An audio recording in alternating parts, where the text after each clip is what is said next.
പ്രധാനമന്ത്രി നരേന്ദ്രമോദിയുടെ നാടായ ഗുജറാത്തിൽ നിന്നും ഞെട്ടിക്കുന്ന വിവരങ്ങളാണ് പുറത്തുവരുന്നത്. 8ാം ക്ലാസ് പാസ്സായവർക്ക് പോലും വ്യാജ മെഡിക്കൽ ബിരുദ സർട്ടിഫിക്കറ്റ് നൽകിയിരിക്കുന്നു. ഗുജറാത്തിലെ സൂറത്തിൽ 70,000 രൂപ വീതം ഈടാക്കി 1200-ലധികം വ്യാജ ഡിഗ്രി സർട്ടിഫിക്കറ്റുകൾ വിതരണം ചെയ്ത സംഘത്തെ പിടികൂടിയതോടെയാണ് സംഭവം പുറത്തറിഞ്ഞത്. സംഘത്തിൽ നിന്ന് ബിരുദം വാങ്ങിയ 14 വ്യാജ ഡോക്ടർമാരെ ഗുജറാത്ത് പോലീസ് അറസ്റ്റ് ചെയ്തിട്ടുണ്ട്.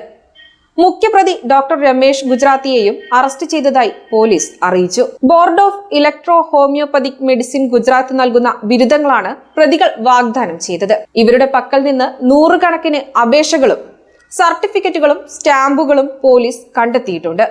വ്യാജ ഡോക്ടർ ബിരുദമുള്ള 3 പേർ അലോപ്പതി പ്രാക്ടീസ് നടത്തുന്നതായി വിവരം ലഭിച്ചതിനെ തുടർന്ന് റവന്യൂ വകുപ്പും പോലീസും ചേർന്ന് ഇവരുടെ ക്ലിനിക്കുകളിൽ റെയ്ഡ് നടത്തിയിരുന്നു.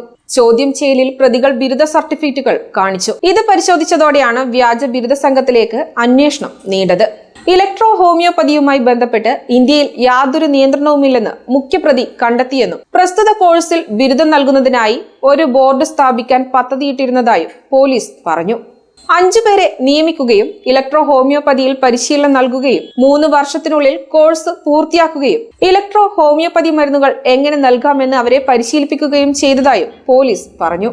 ഇലക്ട്രോ ഹോമിയോപ്പതിയോട് ആളുകൾക്ക് ഭയമുണ്ടെന്നറിഞ്ഞപ്പോൾ വ്യാജ ഡോക്ടർമാർ തങ്ങളുടെ പദ്ധതികൾ മാറ്റി ഗുജറാത്തിലെ ആയുഷ് മന്ത്രാലയം നൽകുന്ന ബിരുദങ്ങൾ ആളുകൾക്ക് നൽകാൻ തുടങ്ങി. അവരുടെ ബിരുദങ്ങൾക്ക് സംസ്ഥാന സർക്കാരുമായി ബന്ധമുണ്ടെന്നും അവകാശപ്പെട്ടു. പണമടച്ച് 15 ദിവസത്തിനകം അവർ സർട്ടിഫിക്കറ്റുകൾ നൽകി. സർട്ടിഫിക്കറ്റുകൾക്ക് സാധ്യതയുണ്ടെന്നും 1 വർഷത്തിന് ശേഷം 5,000 മുതൽ 15,000 രൂപ വരെ നൽകി ഇവ പുതുക്കണമെന്നും സംഘം ആവശ്യപ്പെട്ടു. പുതുക്കിയ ഫീസ് അടയ്ക്കാൻ കഴിയാത്ത ഡോക്ടർമാരെ സംഘം ഭീഷണിപ്പെടുത്തിയതായും പോലീസ് പറഞ്ഞു.